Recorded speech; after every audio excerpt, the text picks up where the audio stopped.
بسم الله الرحمن الرحيم الحمد لله رب العالمين الرحمن الرحيم مالك يوم الدين. கணியத்துக்குரிய எல்லாம் வல்ல அல்லாஹ்வின் நல்லடியார்களே, தமிழ்நாடு தௌஹீத் ஜமாத் தஞ்சை வடக்கு மாவட்டம் திருப்பனந்தாள் கிளையின் சார்பாக இந்த நிகழ்ச்சியை ஏற்பாடு செய்துள்ளார்கள். இந்த நிகழ்ச்சியில் நாமும் நமது பெற்றோர்களும் என்ற தலைப்பு எனக்கு வழங்கப்பட்டுள்ளது. நாமும் நமது பெற்றோர்களும் என்று சொல்லப்படும் பொழுது ஒவ்வொரு நபர்களுக்கும் பெற்றோர்கள் இருப்பதை நாம் கவனிக்கக்கூடியவராக இருக்கிறோம். அப்படி பெற்றோர்கள் இருக்கும் பொழுது பெற்றோர்கள் சொல்லக்கூடிய மார்க்கத்தை சார்ந்து இருக்கக்கூடிய விஷயங்களுக்கு நாம் கட்டுப்பட்டு நடக்கின்றோமா, அல்லது நம்முடைய பெற்றோர்கள் போதிக்கக்கூடிய அந்த காரியங்களை நாம் புறக்கணிக்கக்கூடியவராக இருக்கிறோமா என்று பார்க்கும் பொழுது, அது சிறு குழந்தையாக இருந்தாலும் சரி அல்லது பெரு நபர்களாக இருந்தாலும் சரி, தங்களுடைய பெற்றோர்கள் ஒரு மார்க்கம் சார்ந்த ஒரு செய்திகளை சொல்லப்படும் பொழுது அந்த செய்திகளை தன்னுடைய வாழ்க்கையில் அதை நடைமுறைப்படுத்தாமல் அதை அலட்சியமாக எடுத்துக்கொள்ளக்கூடிய அந்த குழந்தைகளை, அந்த பிள்ளைகளை நாம் கவனிக்கக்கூடிய ஒரு நிலை இருக்கிறது. பிள்ளைகளாக இருக்கக்கூடியவர்கள் ஒவ்வொரு நபர்களும் பெரியவர்களாக இருக்கக்கூடிய நாமும் நம்முடைய பெற்றோர்களுக்கு பிள்ளைகளாக இருக்கிறோம் என்ற கவனத்தில் இந்த செய்திகளை கேட்க வேண்டும். பிள்ளைகளாக இருக்கக்கூடிய நாம், அல்லாஹு தஆலா நமக்கு பல்வேறு செய்திகளை அறிவுரையாக சொல்லக்கூடியவனாக இருக்கிறான். பல்வேறு செய்திகளை இறைவன் சொல்லும் பொழுது அல்லாஹு தஆலா தன்னை வணங்க வேண்டும், தனக்கு எவ்வித இணையும் கற்பிக்க கூடாது என்ற செய்தியை இறைவன் ஆழமாக பதிய வைக்கக்கூடியவனாக இருக்கிறான். அல்லாஹ்வை நம்புகின்றோம். அல்லாஹ்வுக்கு இணை கற்பிக்க கூடாது என்ற சித்தாந்தத்தை நாம் நம்புகின்றோம். இணை கற்பித்து விட்டால் அந்த மனிதன் மறுமை நாளில் அவன் நரகத்துக்கு செல்லக்கூடியவனாக இருப்பான் என்பதையும் நம்புகின்றோம்.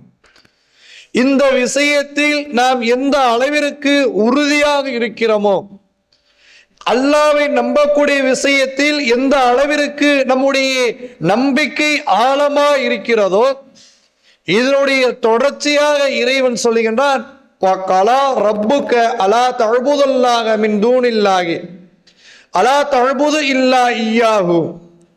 இறைவன் நம்மளை பார்த்து சொல்லக்கூடிய ஒரு ஆணை, ஒரு கட்டளை. இறைவன் சொல்லுகின்றான், நீங்கள் உலகத்திலே வாழும் பொழுது அல்லாஹ்வை தவிர வேறு யாரையும் நீங்கள் வணங்கக்கூடாது. அதற்கு அடுத்தபடியாக சொல்லக்கூடிய ஒரு நற்காரியம், ஒரு நல்ல அமல்கள். அல்லாஹ் தஆலா சொல்லுகிறான், வபில் வாலிதைனி இஹ்சானா. உங்களுடைய பெற்றோர்கள் இருந்தால் அந்த பெற்றோர்களுக்கு நீங்கள் நன்மைகள் செய்யுங்கள். இன்னொரு செய்தியில் இறைவன் சொல்லும் பொழுது 46வது அத்தியாயம் 15வது வசனத்தில் இறைவன் சொல்லுகிறான், வவஸைனல் இன்சான பிவாலிதைஹி இஹ்சானா. மனிதனுக்கு நான் அறிவுரை சொல்கின்றேன், நீங்கள் உங்களுடைய பெற்றோர்களுக்கு நன்மைகள் செய்ய வேண்டும், நீங்கள் உங்களுடைய பெற்றோர்களை அரவணைக்க வேண்டும் என்று நான் உங்களுக்கு அறிவுரை போதிக்கிறேன் என்பதை இறைவன் அந்த வசனத்திலே நமக்கு சொல்கின்றான். என்ன காரணம்? நம்முடைய பெற்றோர்களை நாம் பேணக்கூடிய காரணம் என்ன? பெரும்பாலான நபர்கள் திருமணம் முடித்து விட்டால் பெற்றோர்களை உதறி தள்ளிவிடக்கூடிய ஒரு சூழ்நிலையும் இருக்கும். அல்லது அவர்கள் படித்து ஒரு நல்ல நிலைக்கு வந்துவிட்டால் பெற்றோர்களுக்கு கட்டுப்படாமல் இருக்கக்கூடிய ஒரு சூழ்நிலையும் இருக்கும். நான் சம்பாதிக்கிறேன், எனக்கு பொருளாதாரம் இருக்கேன், நான் பொருளாதாரம் நிறைந்தவராக இருக்கிறேன், நான் ஏன் உங்களுடைய பேச்சுகளை கேட்க வேண்டும்? நான் ஏன் உங்களுக்கு கட்டுப்பட்டு நடக்க வேண்டும்? நான் ஏன் உங்களுடைய சொல்லுக்கு நான் செவித்தார்ந்து கேட்க வேண்டும் என்ற சொல்லக்கூடிய பிள்ளைகளையும் நாம் கவனிக்கலாம். இறைவன் சொல்லக்கூடிய காரணம், அந்த தாயாக இருக்கக்கூடியவள் அந்த குழந்தையை சுமக்கும் பொழுது பல்வேறு சிரமத்துக்கு மேல் சிரமத்தை பட்டு அவர்கள் குழந்தைகளை சுமந்திருக்கின்றார்கள். அந்த குழந்தைகளுக்கு பாலூட்டும் பொழுது பல்வேறு சிரமத்துக்கு மத்தியில் அந்த குழந்தைகளுக்கு பாலூட்டக்கூடிய ஒரு நிலையை நாம் பார்க்கலாம். குழந்தையை சுமப்பது என்பது சாதாரண விஷயமா? பெரிய ஆண்களாக இருக்கக்கூடியவர்கள் தன்னுடைய வயிறு தொப்பை நிறைந்திருக்கும் பொழுது அதை தூக்கி கொண்டு நடக்க முடியல என்று சொல்லக்கூடிய ஆண்களை கவனிக்கலாம். அல்லது ஒரு செங்கலை நம்முடைய வயிற்றிலே கட்டிக்கொண்டு ஏறத்தாழ 1 மாத கால அளவு நாம் பயணிக்கும் பொழுது நம்முடைய நிலைகள் எப்படி இருக்கும்? பொறுக்க முடியாது, எழுந்து உட்கார முடியாது, சரியான முறையில் தூக்கம் வராது, நம்முடைய உணவுகளை சரியான முறையில் நாம் உண்ண முடியாமல் அதை விட்டுவிடக்கூடிய ஒரு சூழ்நிலை. இவ்வளவு பெரிய சிரமங்களை பட்டு அவர்கள் கஷ்டங்களை பட்டு அவர்கள் அந்த குழந்தைகளை பெற்றெடுக்கின்றார்களே, இந்த காரணத்திற்காக வேண்டிதான் நீங்கள் உங்களுடைய தாய்மார்களை உங்களுடைய தந்தைமார்களை நீங்கள் அரவணைக்க வேண்டும் என்று இறைவன் அந்த வசனத்திலே தொடர்ச்சியாக சொல்லுகின்றார். 31வது அத்தியாயம் 14வது வசனத்திலே இறைவன் சொல்லுகின்றார், நீங்கள் உங்களுடைய பெற்றோர்களுக்கு நீங்கள் அரவணைங்கள், நன்மை செய்யுங்கள். ஏன் என்று தெரியுமா? ஹமலத்துக்கு உம்மு வகுடன் அலா வகன், அவர்கள் பலவீனத்துக்கு மேல் பலவீனமாக அந்த பெண்மணி அந்த குழந்தைகளை சுமந்தார்கள். அந்த பெண்மணி அந்த குழந்தைகளுக்கு பாலருந்தக்கூடிய வருடம் என்பது ஏறத்தாழ 2 ஆண்டுகள் தன்னுடைய அனைத்து தேவைகளையும் தியாகம் செய்துவிட்டு அவர்கள் அந்த குழந்தைகளுக்கு பாலூட்டினார்களே. அந்த சிரமத்திற்காக வேண்டிதான் நீங்கள் உங்களுடைய பெற்றோர்களை அரவணைக்க வேண்டும், உங்களுடைய பெற்றோர்களுக்கு நன்மைகள் செய்ய வேண்டும் என்று இஸ்லாம் நமக்கு வலியுறுத்துகின்றது. எத்தனை நபர்கள் நம்முடைய பெற்றோர்களுக்கு நாம் கட்டுப்பட்டு நடக்கக்கூடியவராக இருக்கிறோம்?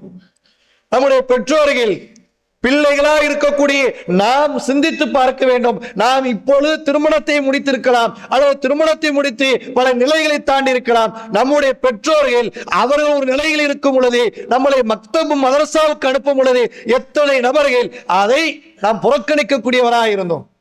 இது விளங்குறதுக்காக சொல்லப்படுது.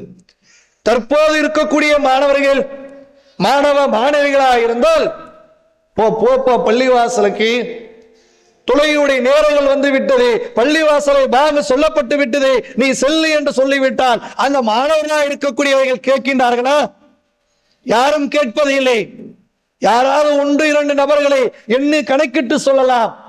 பெரும்பாலான நபர்கள் நான் செல்ல மாட்டேன், எனக்கு நேரம் இல்லை, நான் ஹோம்வொர்க் எழுத வேண்டும், அல்லது இப்பதான் சுட்டி டிவியில டோரா பூச்சி போட்டிருக்கா, நான் பார்க்கக்கூடிய நேரத்துல என்னை போக சொன்னா நான் எப்படி போவேன்? அப்படி என்ன சொல்றீங்க இல்லையா? சரி, ஓகே. இப்படி சொல்லிவிட்டு மாணவர்களாக இருக்கக்கூடியவர்கள் நன்மைகளை சொல்லும் பொழுது அந்த நன்மைகளை நாம் கேட்கின்றோமா? கேட்பது இல்லை. ஆனால் நாம் அடமுடித்து எதை கேட்கின்றோம்? உலக விஷயத்தில், உலகத்திலே வாழக்கூடிய தருணத்தில் நமக்கு எதை தேவைப்படுகின்றதோ அதை மட்டும் நாம் கேட்டுக்கொண்டே இருப்போம். பெற்றோர்களாக இருக்கக்கூடியவர்கள் ஒரு குறிப்பிட்ட நாளளவிற்கு பார்ப்பார்கள். அதன் பிறகு அவருடைய மனப்போக்கில் அவர்களை விட்டுவிடக்கூடிய ஒரு சூழ்நிலையும் பெற்றோரிடத்தில் இருக்கிறது. குழந்தைகள் என்பவர்கள் அடமுடிப்பார்கள். நாம் அடமுடித்து விட்டால் உடனே கொடுத்து விட்டால் சரியாகி விடுமா? சரியாகாது. குழந்தையா இருக்கக்கூடிய பெற்றோர்களாக இருக்கக்கூடியவர்கள் அவர்கள் உணவுகளை ஊட்டும் பொழுது அந்த குழந்தைகள் என்ன சொல்லுவார்கள்? செல்போனை கொடுத்தாதான் நான் சாப்பிடுவேன், சாப்பிட மாட்டேன். உடனே என்ன சொல்லுவார்கள்? அப்பா அந்த செல்போனை வச்சுக்கி கொடுத்துட்டேன், இப்ப நீ பாரு நான் சாப்பாடை ஊட்டுகின்றேன். இதை நாம் சொல்லுகின்றோம், இதை நாம் செய்கின்றோம். அந்த குழந்தைகளுக்கு இது தவறு, இதோடு இணைந்து நீ உணவுகளை உண்ணக்கூடாது, நீ சாப்பிடும் பொழுது பிஸ்மில்லா சொல்ல வேண்டும், இப்படி நாம் சொல்லி தந்து விட்டால் அந்த பிள்ளைகள் சரியான முறையில் பயணிக்கக்கூடியவராக இருப்பார்கள். அப்படியே பெற்றோர்களே சொல்லிக் கொடுத்தாலும் பிள்ளைகளா இருக்கக்கூடிய, ஏமா உனக்கு எப்ப பார்த்தாலும் பிஸ்மில்லா சொல்லு சொல்லு சொல்லு, எப்ப பார்த்தாலும் தட்டை வலிங்கிற, கைகளை சூப்புங்கிற, அல்லது தட்டைக்காவது கைகளை உணவுகளை கீழே விழுந்து விட்டால் அதை பொறுக்க சொல்லுகிறேன், உனக்கு வேற வேலையே இல்லையா? இப்படி கேட்கக்கூடிய மாணவர்கள் அதிகமாக இருக்கிறோம். அப்படிதானே கேட்கிறோமா இல்லையா? சில பேர் ஆமாங்கிறீங்க, சில பேர் இல்லைங்கிறீங்க. இப்படி கேட்கக்கூடிய நாம் எப்படி நம்முடைய பெற்றோருக்கு கட்டுப்படுவோம்? ஒரு மார்க்க விஷயத்தை நம்முடைய பிள்ளைகளுக்கு அந்த பெற்றோர்கள் சொல்லித்தரக்கூடியவராக இருந்தால், மாணவர்களா இருக்கக்கூடிய மாணவிகளா இருக்கக்கூடிய நாம் அதுக்கு பிறகு கட்டுப்பட்டு நடப்பார்கள் என்றால் கட்டுப்பட மாட்டார்கள். எல்லா விஷயத்தையும் புறக்கணிப்பார்கள், எதையும் ஏற்றுக்கொள்ள மாட்டார்கள். நமக்கு முன்னோடியா இருக்கக்கூடிய பல்வேறு நபிமாருடைய வரலாறை பற்றி நாம் கேள்விப்படலாம். பசங்கள்ட்ட கேள்வி கேட்கும், 950 வருடங்கள் வாழ்ந்த அந்த நபியோடைய பெயர் என்ன? 950 வருடங்கள் வாழ்ந்த பிரச்சாரம் செய்த அந்த நபியோடைய பெயர் என்ன? முகமது நபி, இப்ராஹிம் நபி, முகமது நபி, ஈசா நபி. யாரு? முகமது நபி, ஈசா நபி. சார் நான் கேட்ட கேள்வி எனக்கு சொல்லக்கூடிய பதில் சரியா? முகமது நபியும் கிடையாது, இப்ராஹிம் நபியும் கிடையாது, ஈசா நபியும் கிடையாது, நூஹ் அலைஹிஸ்ஸலாம் அவர்கள். ஓகேவா? அது ஃபர்ஸ்ட் யாரோ ஒரு ஆள் சொல்லிட்டான், தடுமாறிட்டான் பையன். நூஹ் நபி, அந்த நூஹ் நபி அவர்கள் ஆரம்ப காலகட்டத்தில் பிரச்சாரம் செய்கின்றார்கள்.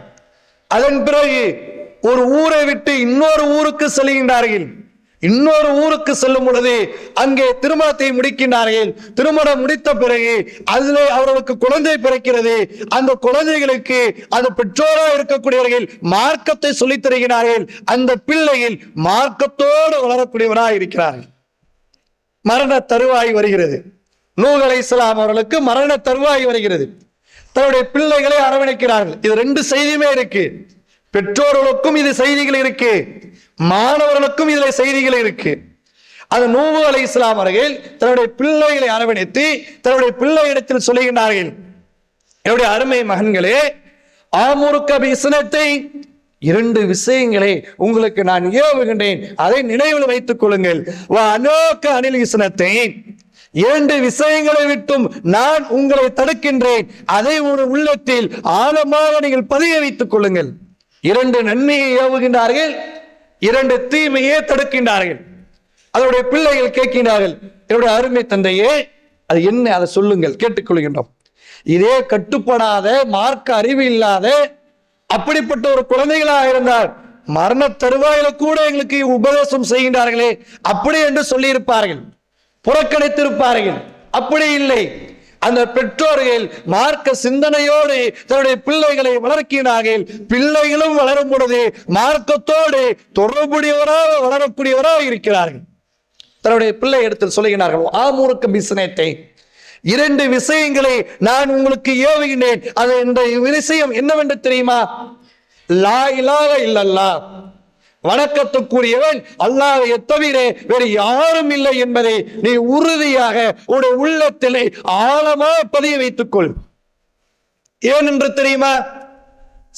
சமாவாத்தி, 7 வானங்களையும் 7 பூமிகளையும் அல்லாஹ் தஆலா மறுமையினாலே உங்களை மனுஷர் மைதானத்தில் கொண்டு வந்து வைத்து உங்களை விசாரிக்கும் பொழுது, கேள்வி கணக்கு கேட்கும் பொழுது உங்களுக்கு முன்னால் மீசான் என்ற தராசுகளை இறைவன் நிப்பாட்டுவான். அந்த மீசான் என்ற தராசை நிப்பாட்டும் பொழுது சமாவாத்தி அருளீன, 7 வானங்களையும் 7 பூமிகளையும் ஒரு பக்கத்திலையும், லா இலாஹ இல்லல்லாஹ் இந்த திருக்கலிமாவை இறைவன் இன்னொரு பக்கத்திலே வைப்பான். அந்த லா இலாஹ இல்லல்லாஹ் என்பது அதை எடை கனமாக மாறிவிடும். இந்த 7 வானங்களும் 7 பூமிகளும் எடை குறைந்துவிடும் என்பதை நூஹ் அலைஹிஸ்ஸலாம் அவர்கள் தன்னுடைய பிள்ளைகளுக்கு சொல்லுகின்றார்கள். அப்படி சொல்லிவிட்டு இரண்டாவதாக சொல்லுகிறார்கள், சுப்ஹானல்லாஹி வ பிஹம்திஹி, இந்த துஆவை நீங்கள் உங்களுடைய உள்ளத்தில் ஆழமாக பதிய வைத்துக் கொள்ளுங்கள். இதை மூலமாக தான் இறைவன் படைப்பினங்களுக்கு உணவுகளை வழங்கக்கூடியவனாய் இருக்கிறான் என்பதை நூஹ் அலைஹிஸ்ஸலாம் அவர்கள் 2 செய்திகளை பதிவு செய்கிறார்கள். 2 செய்திகளையும் சொல்லுகிறார். அன்ஹா கபீசனத்தேன், 2 பாவமான 2 தீமைகளை விட்டும் நான் உங்களை தடுக்கின்றேன். ஒன்று அஷ்ஷிர்க், எப்படி ஏகத்துவ கொள்கையை தன்னுடைய பிள்ளைகளுக்கு நூஹ் அலைஹிஸ்ஸலாம் அவர்கள் சொல்லி தந்தார்களோ அதற்கு எதிர்மறையா இருக்கக்கூடிய இணைவைப்பு கொள்கையும் நூஹ் அலைஹிஸ்ஸலாம் அவர்கள் சொல்லி தருகிறார்கள். ஷிர்க், இணைவைப்பு இருக்கிறதே, அது மிகப்பெரிய பாவம், அது ஒரு அநியாயம். அதை வைத்து விட்டால் நீ மறுமை நாளை நரகத்துக்கு சென்று விடுவாய், அதை நீ செய்து விடாதே என்று தன்னுடைய பிள்ளைகளுக்கு ஆழமாக பதிவு வைக்கிறார்கள். வல் கிபுர், இரண்டாவதாக சொல்லுகிறார்கள் தற்பெருமை. திருப்பெருமை மட்டும் தன்னோட உள்ளத்துல வந்துடக்கூடாது. உலகத்திலே வாழும் பொழுது, உலகத்தில் இருக்கும் பொழுது உன்னுடைய ஆணவம், உன்னுடைய அகங்காரத்தோடு உன்னுடைய பயணத்தினை அமைத்துக் கொள்ளாதே என்பதை தன்னுடைய பிள்ளைகளுக்கு நூஹ் அலைஹிஸ்ஸலாம் அவர்கள் எடுத்து சொல்லுகின்றார்கள். தந்தையும் மார்க்கத்தை ஏவுகின்றார், பிள்ளைகளாக இருக்கக்கூடியவர்களும் அதற்கு கட்டுப்பட்டு நடக்கக்கூடிய ஒரு சூழ்நிலையை இந்த செய்தியிலே நாம் பார்க்கலாம்.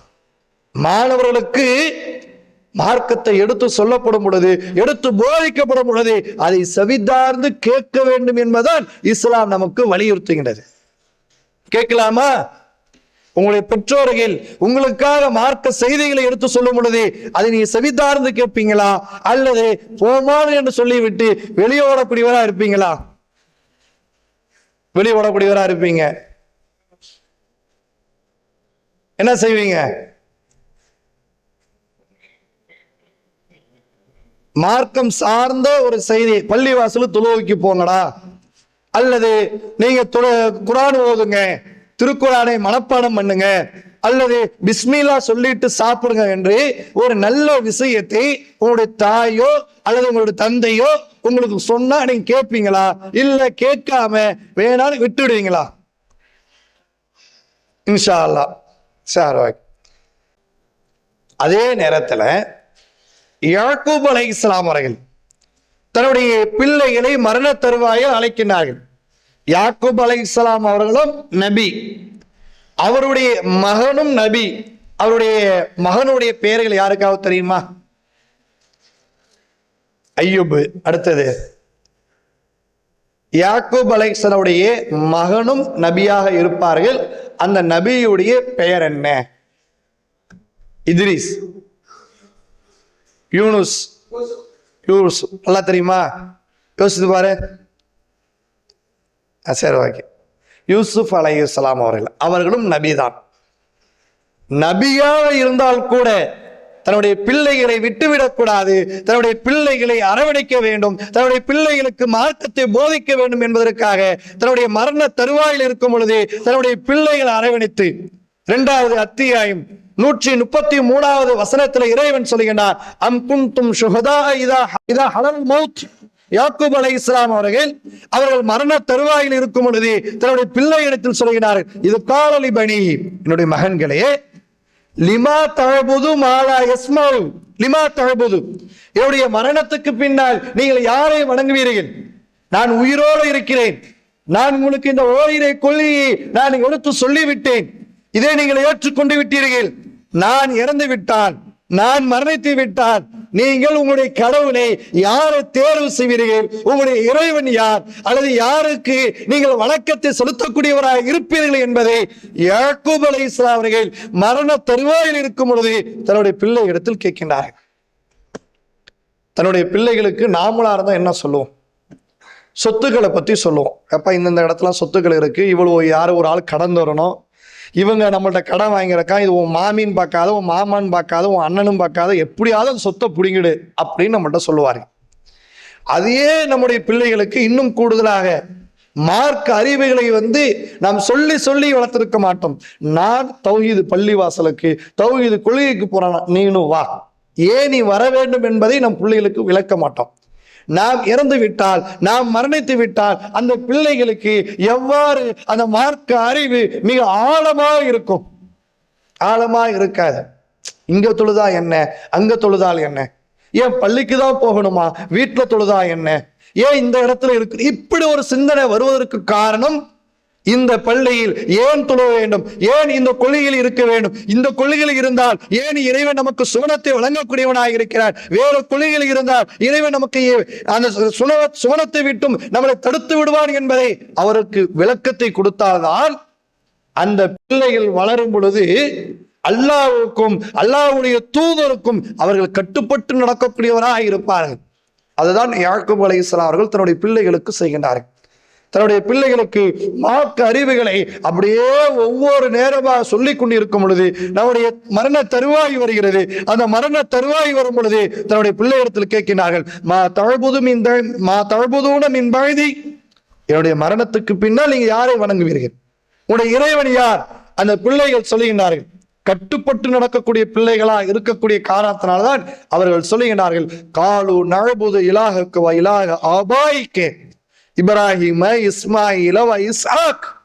உங்களுடைய இறைவனாய் இருக்கக்கூடிய அல்லாஹ்வையும் உங்களுடைய பாட்டனார் இப்ராஹிம் இஸ்மாயில் இஸ்ஹாக் அவருடைய இறைவனாய் இருக்கக்கூடிய ஒரே இறைவனாய் இருக்கக்கூடிய நாங்கள் அல்லாஹ்வையும் நம்புவோம், அல்லாஹ்வை மட்டும் வணங்குவோம், அவனை தவிர வேறு யாருக்கும் என்னுடைய வணக்கத்தை நாங்கள் செலுத்த மாட்டோம் என்று யாக்கூப் அலைஹிஸ்ஸலாம் அவர்கள் மரண தருவாயில் இருக்கும் பொழுது அவருடைய பிள்ளையில் அதற்கு பதிலளிக்கிறார்களே. என்ன காரணம்? பிள்ளைகளா இருக்கக்கூடியவர்களுக்கு சிறு வயதிலிருந்து அந்த மார்க்க சிந்தனை மார்க்க அறிவு அதை கொடுத்து வளர்க்கப்படும் பொழுதுதான் அவர்கள் இந்த நிலைக்கு அவர்கள் தள்ளப்படக்கூடியவராக மார்க்கத்தோடு அவர்கள் தொடர்புடையவராக இருப்பார் என்பதை நாமளும் சிந்திக்க வேண்டும். பிள்ளைகளா இருக்கக்கூடியவர்களும் ஒவ்வொரு நேரத்திலும் நமக்கு ஒரு ஒழுக்கத்தை கற்றுத்தரும் பொழுது அந்த ஒழுக்கங்களை சரியான முறையில் நாமளும் கற்றுக்கொள்ள வேண்டும். அப்படி மார்க்க சிந்தனை இருந்தால் பெற்றோர்கள் சொல்லும் பொழுது பெரியவர்கள் சொல்லும் பொழுது பிள்ளைகளா இருக்கக்கூடியவர்கள் அந்த மாணவிகளா இருக்கக்கூடியவர்கள் அந்த விஷயங்களை விட்டும் அவர்கள் விலகிருக்க மாட்டார்கள். உமர் பின் அபி சலமா இந்த ஒரு நபித்தோளுடைய வரலாறு இவர் பெரும்பாலும் நீங்க கேள்விப்பட்டிருப்பீங்க, இருந்தாலும் ஒரு செய்தியாக சொல்லுகிறேன். உம்மு சலமா ரலியல்லாஹுடைய பிள்ளை உம்மு சலமாவுடைய கணவர் மரணித்து விடுகின்றார். நபிகள் நாயகம் ஸல்லல்லாஹு அலைஹி வஸல்லம் அவர்கள் இரண்டாவதாக உம்மு சலமா ரலியல்லாஹு அவர்களை திருமணத்தை முடிக்கின்றார். அபூ சலமா மரணித்து விடுகின்றார். உம்மு சலமாவை அல்லாஹ்வின் தூதர்கள் இரண்டாவது திருமணத்தை முடிக்கின்றார்கள். அவருடைய மகன்தான் உமர் ரலியல்லாஹு அவர்கள். உமர் என்பது இன்னும் பல பேர்கள் இருப்பாங்க, இது ஒரு உமர். அந்த உமர் ரலியல்லாஹு அவர்கள் சொல்லுகிறார்கள், நான் நபிகள் நாயகம் ஸல்லல்லாஹு அலைஹி வஸல்லம் அவருடைய அரவணைப்பில் வளரக்கூடிய ஒரு சிறுவனாக இருந்தேன். அல்லாஹ்வின் தூதர்கள் வீட்டிலே வருவார்கள், உணவுகளை உண்ணுவார்கள். நானும் பக்கத்திலே உட்காருவேன், நானும் உணவுகளை உண்ணுவேன். நான் உணவுகளை உண்ணும் பொழுது என்னுடைய உணவு தட்டில் என்னுடைய கை அங்கும் இங்குமாக உலாவிக் கொண்டு விளையாண்டு கொண்டு இருக்கும். நம்முடைய வீட்டில் இருக்கக்கூடிய பிள்ளைங்களை பார்க்கலாம். ஒரு 2 வயசு பிள்ளை, ஒரு 4 வயசு, 5 வயது பிள்ளைக்கு முன்னால் சாப்பாடை வைக்கும் பொழுது அந்த பிள்ளைகளே அந்த உணவை எடுத்து சாப்பிடக்கூடிய அந்த அருமையை பார்த்து ரசிக்கக்கூடிய எத்தனையோ பெற்றோர்கள் இருப்பார்கள். என்னோட பிள்ளை நம்ம ஊற்றத்துக்கு முன்னாடி தானாக அந்த உணவுகளை எடுத்து சாப்பிடுது, அந்த சிந்தனை நமக்கு இருக்கும், அதை ரசிக்கக்கூடிய ஒரு விஷயம்தான். அதே நேரத்துல நம்முடைய பிள்ளைகள் 2 கையும் போட்டு சாப்பிடுது, நம்முடைய பிள்ளைகள் அந்த உணவுகளை இறைச்சி சாப்பிடுகிறார்களே, நம்முடைய பிள்ளைகள் அந்த உணவை பிஸ்மில்லா சொல்லி சாப்பிட்டதா என்பதை எந்த பெற்றோர்களும் நம்ம கவனிப்பதில்லை. ஆனால் நபிகள் நாயகம் ஸல்லல்லாஹு அலைஹி வஸல்லம் கவனிக்கிறார்கள். அவருடைய அரவணைப்பில் வளர்ந்த அல்லாஹ்வின் தூதர்களை சிறிய தந்தை என்று அழைக்கக்கூடியவர் அந்த உமர் இப்னு அபி சலமா. அவர் நபிகள் நாயகம் ஸல்லல்லாஹு அலைஹி வஸல்லம் அரவணைப்பில் இருக்கும் பொழுது நானும் அல்லாஹ்வுடைய தூதருடைய பக்கத்தில் உட்கார்ந்து கொண்டு உணவுகளை சாப்பிட்டு கொண்டிருந்தேன். உணவுகளை சாப்பிடும் பொழுது என்னுடைய கை அந்த உணவு தட்டில் அங்கும் இங்குமாக உலாவிக் கொண்டிருந்தது. அப்படி உலாவிக் கொண்டிருக்கும் பொழுது அல்லாஹ்வின் தூதர்கள் என்னுடைய கைகளை பிடித்தார்கள். என்னுடைய கைகளை பிடித்து விட்டு, யா குலாமே, சிறுவரே, நீ உணவுகளை உண்ணுவதா இருந்தாலும் உணவுடைய ஒழுக்க முறையே அவர்களிடத்துல தான் அதிகமான செய்திகள் வருகிறது. உணவுடைய ஒழுக்க முறைகளை அல்லாஹ்வின் தூதர்கள் சொல்லுகின்றார்கள். நீ உணவை உண்ணுவதா இருந்தால் சாப்பிடுவதற்கு முன்னால் உன்னுடைய 2 கைகளையும் கழுவிக்கோ. நம்ம ஒரு கை கழுவுறதே கஷ்டமா இருக்கு, 2 கையை வேற கழுவி போய் சாப்பிடணுமா? அதுக்கு இம்மா ஸ்பூனை கொடுமா, நான் அப்படியே இல்லை அள்ளி சாப்பிட்டு போயிட்டே இருக்கிறேன் அப்படிதானே சொல்லுவோம். ஸ்கூலுக்கு ஸ்பூனு தானே இல்லை, சரி ஓகே. 2 கைகளை கழுவுவதற்கு சிரமமா இருக்கு, அப்படின்னு சொல்லி ஒரு கையில மட்டும் வாஷ் பேசில் நேரம் நீட்டிட்டு வந்துட்டே இருப்போம். இது தவறு. இரண்டு கையிலும், அது சிறுவர்களாக இருந்தாலும் பெரியவர்களாக இருந்தாலும், இரண்டு கைகளையும் கழுவ வேண்டும். சம்மி அல்லாஹ் யா குலாமே, நீ உணவை உண்ணுவதா இருந்தால் அல்லாஹ்வுடைய பெயரை சொல்லி நீ உணவை உண்ணு. குல் பி யமீனிகே, உன்னுடைய வலது கரத்திலிருந்து எடுத்து சாப்பிடு. இடது கரத்தை உணவுகளை உண்ணுவதற்காக பயன்படுத்தாத. உன்னுடைய வலது கரத்தால் நீ சாப்பிடணும். உன்னுடைய தட்டோடைய ஓரத்திலிருந்து எடுத்து சாப்பிடணும். நடுப்பகுதியிலிருந்து நீ அதை எடுத்து நீ சாப்பிடாத என்று அந்த உமர் பின் அபி சலமா ரலியல்லாஹு அவர்களுக்கு அல்லாஹ்வின் தூதவர்கள் அறிவுரை சொல்கிறார்கள். இரண்டு கைகளையும் கழுவு, பிஸ்மில்லா சொல்லு, வலதுபுறத்திலிருந்து எடுத்து சாப்பிடு, வலது கையால் சாப்பிடு. உணவுடைய ஓரத்திலிருந்து, நடு பகுதியிலிருந்து எடுக்கக்கூடாது, ஓரத்திலிருந்து அப்படியே கொஞ்சம் கொஞ்சமா எடுத்துக்கிட்டு வந்துகிட்டே இருக்கணும். பிரியாணி சட்டியை பார்த்தா உங்களுக்கே தெரியும், வீட்டில் எல்லாம் பிரியாணி வைக்கும்போது ஒரு ஓரமா எடுத்து வீட்டில் கொடுத்துக்கிட்டே இருக்கும். இதான் அதுக்குடைய விளக்கம். அப்படி ஓரமாக நீ எடுத்து சாப்பிடு. சாப்பிட்டு முடித்த உடனே உங்களுடைய கைகளை சுப்புங்கள், உங்களுடைய தட்டுகளை விழுங்கள். உங்களுடைய உணவுகளை கீழே விழுந்து விட்டால் அது ஷைத்தானுக்காக நீங்கள் விட்டு விடாதீர்கள். அதையும் எடுத்து அசுத்தத்தை நீக்கி விட்டு அதை சாப்பிடுங்கள் என்று அல்லாஹ்வின் தூதவர்கள் உமர் இப்னு அபி சலமா ரலியல்லாஹு அவர்களுக்கு அறிவிக்கிறார்கள். இந்த செய்தியை அல்லாஹ்வின் தூதவர்கள் சொன்னது ஆரம்ப காலகட்டத்தில் அவர் சிறுவராக இருக்கும் பொழுது, அந்த உமர் பின் அபி சலமா ரலியல்லாஹு அவர்கள் சிறுவராக இருக்கும் பொழுது. ஆனால் அவர் அந்த செய்தியை அறிவிக்கும் பொழுது பிற்காலத்தில் ஒரு நல்ல ஒரு நிலைக்கு, ஒரு குறிப்பிட்ட வயதை அடைந்த பிறகு, ஒரு 20 அல்லது 25 அல்லது 30 வயது ஏதாவது ஒரு நிலை, அந்த நிலையை அடைந்த பிறகு அவர் சொல்லுகின்றார், ஃபமா ஜாலத் எப்பொழுது அல்லாஹ்வின் தூதவர்கள் இந்த செய்தியை எனக்கு சொன்னார்களோ அதிலிருந்து இன்று வரை, நேற்று இன்று நடந்த செய்தி இல்லை, எப்பொழுது அல்லாஹ்வின் தூதவர்கள் எனக்கு சொன்னார்களோ, சிறு பிள்ளைகளாக இருக்கும்போது எனக்கு போதித்தார்களோ அதிலிருந்து இன்று வரை நான் இதை சரியான முறையில் கடைபிடித்துக் கொண்டே இருக்கிறேன் என்பதை உமர் பின் அபி சலமா ரலியல்லாஹு அவர்கள் சொல்லக்கூடிய செய்திகளை நாம் பார்க்கலாம். இது என்ன காரணம்? பெற்றோராக இருக்கக்கூடிய மார்க்கத்தையும் போதிக்க வேண்டும், அதே நேரத்தில் நாம் சிறுவராக இருக்கக்கூடியவர்கள் அந்த மார்க்கத்தை செவிதார்ந்து கேட்டு நம்முடைய வாழ்க்கையில் முழுமையாக கடைபிடிக்கக்கூடியவராக இருக்க வேண்டும். அதற்கு உதாரணமாக இன்னொரு நபியுடைய வரலாறையும் நமக்கு சொல்லலாம். அதோடு முடித்துக் கொள்கிறேன். இப்ராஹிம் அலைஹிஸ்ஸலாம் அவர்கள் இருக்கிறார்கள். இப்ராஹிம் அலைஹிஸ்ஸலாம் அவர்களும் நபி, அவருடைய பிள்ளைகளும் நபி. அவருடைய பிள்ளையோட பேரு சொல்லுங்கப்பா, நீங்க யாரும் சொல்லுங்க. தம்பி நீ சொல்லுமா. இப்ராஹிம் அலைஹிஸ்ஸலாம் அவருடைய குழந்தைகள், பிள்ளைகளுடைய பெயர்கள் என்னென்ன? மொத்தம் 3 குழந்தையா 4 குழந்தையா? எத்தனை? 3 4 5யா? ஒரு குழந்தையா? சரி, ஓகே. இங்க யாராவது சின்ன பிள்ளைங்க இருந்தா சொல்லுங்க. நம்மா ஓகே. 2 குழந்தைகள், இஸ்மாயில், இஸ்ஹாக். பேரு நானே சொல்லிட்டேன், எனக்கு டைம் ஆகுதுனால. ஓகே, இஸ்மாயில், இஸ்ஹாக். இஸ்ஹாக் அவர்கள் இஸ்மாயில் அவர்கள் பிறக்கும் பொழுது ஆரம்ப காலகட்டத்திலே இப்ராஹிம் அலைஹிஸ்ஸலாம் அவர்களுக்கு பிறக்க கிடையாது. இப்ராஹிம் அலைஹிஸ்ஸலாம் அவர்கள் தள்ளாத வயது காலகட்டத்தில், என்னுடைய இறைவா உன்னை நான் சார்ந்து இருக்கிறேன், ரப்பி ஹபிலி மினஸ் சாலிஹீன், எனக்கு ஒரு நல்லொழுக்கு உள்ள ஒரு குழந்தையை தருவாய் என்று குழந்தைக்காக இறைவனிடத்தில் பிரார்த்தனை செய்தார்கள். எனக்கு வயதான காலகட்டம், முடியெல்லாம் நரைத்து விட்டது, பலவீனம் வந்து விட்டது. அப்பொழுது இருந்தாலும் சரி, நீ குழந்தையை தரக்கூடியவன், எனக்கு நீ குழந்தையை தா. குழந்தையை இறைவன் தருகின்றான். அந்த குழந்தையை பிறந்து பால் குடிய கூட மறக்கல. ஒரு குறிப்பிட்ட காலத்துல குழந்தையை போய் நீ பாலைவனத்துல விட்டுவிடு. பாலைவனத்துல விட்ட பிறகு அவர்கள் அந்த குழந்தை அங்கே குறிப்பிட்ட வயது வளர்கின்றது. ஒரு பருவ வயதை அடையும் பொழுது, உழைக்கக்கூடிய பருவம், ஒரு 15 அல்லது ஒரு 18 ஏதாவது ஒரு பருவத்தை வைத்துக் கொள்வோம். அந்த பருவத்தை அடையும் பொழுது அந்த குழந்தையிடத்தில் இப்ராஹிம் அலைஹிஸ்ஸலாம் அவர்கள் சென்று அவர்கள் சொல்லுகின்றார்கள், உன்னை அறுப்பதை போன்று நான் கனவில் பார்த்தேன். ஃபி மனாமி ரமாராக்க, உன்னை அறுப்பதை போன்று நான் கனவிலை பார்த்தேன். என்னுடைய மகனே, நீ என்ன சொல்லுகின்றாய்? அதை நீ உண்மைப்படுத்துகின்றாயா? அதை நீ ஏற்றுக்கொள்கின்றாயா? இல்லது நீ புறக்கணிக்கக்கூடியவராய் இருப்பாய் என்று தோணையில் கேட்கும் பொழுது இஸ்மாயில் அலைஹிஸ்ஸலாம் அவர்கள் சொல்லுகிறார்கள், என்னுடைய அருமை தந்தையே, எதை நீங்கள் கனவிலே பார்த்தீர்களோ அதை நீங்கள்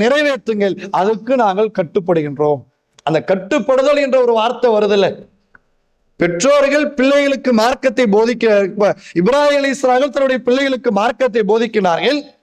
அதே இஸ்மாயில் அலைஹிஸ்ஸலாம் அவர்கள் வளர்ந்து வரக்கூடிய காலகட்டத்தில் அந்த மார்க்க தொடர்போடு அவர்கள் இருக்கக்கூடிய ஒரு சூழ்நிலையை நாம் பார்க்கலாம்.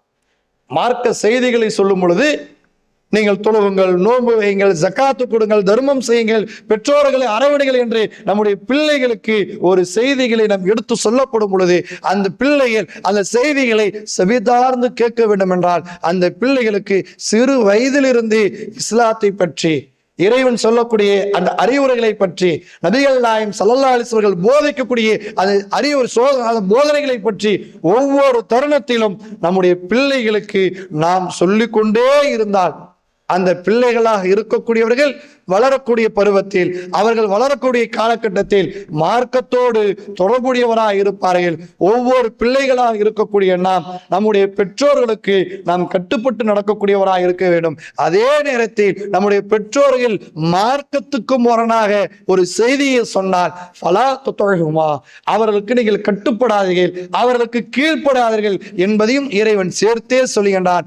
உலக விஷயத்தில் அவர்களுக்கு கட்டுப்படலாம், மார்க்க விஷயத்தை அல்லாஹ்வுக்கும் அல்லாஹ்வுடைய தூதருக்கும் மாற்றமாக நடக்க வேண்டும் என்று நமக்கு போதித்தால் அதற்கு நாம் கட்டுப்பட தேவையில்லை. மார்க்கம் சார்ந்த ஒரு விஷயங்களை நம்முடைய குடும்பத்தில் இருக்கக்கூடிய பெற்றோர்கள் நமக்கு போதித்தால் அதுக்கு கட்டுப்பட்டு நடக்கக்கூடிய நன்மக்களாக அல்லாஹ் தஆலா ஆக்கி அருள் புரிவானாக. அல்ஹம்துலில்லாஹி ரப்பில் ஆலமீன். அஸ்ஸலாமு அலைக்கும் வ ரஹ்மத்துல்லாஹி வ பரகாத்துஹு.